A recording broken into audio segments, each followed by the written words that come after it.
இப்போ உயிர் சக்தி பாதையை பத்தி பார்க்க போறோம். அதுக்கு முன்னாடி உயிர் சக்தியை பத்தி தெரியாதவங்க சேனல் கீழே லிங்க் பண்ணி பாருங்க. அங்க போகலாம். உயிர் சக்தி ஒரு சமசீரான பாதையில டிராவல் ஆகுது. இதுல மொத்தம் 14 பாதை இருக்கு. இந்த உயிர் சக்தி ஓட்ட பாதை சரியா இருந்தா தான் ஆர்கன்ஸ்லாம் சரியா வேலை செய்யும், இல்லைன்னா நோய்கள் ஏற்படும். இதனால தான் அக்குபஞ்சர்ல உயிர் சக்தி பாதை சரியா இருக்கான்னு பாக்குறாங்க. உதாரணமா, ஒரு பர்சனுக்கு லங்ஸ்ல ப்ராப்ளம் இருந்துச்சுன்னா ஒரு ரிசீவர் டேமேஜா இருக்குன்னு அர்த்தம்.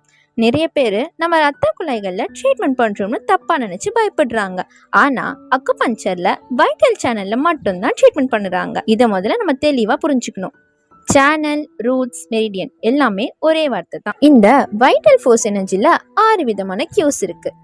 First one nourishing cue, second one protecting cue, third one 5 elements cue, fourth one parental cue, fifth one osmic cue, sixth one electromagnetic Q.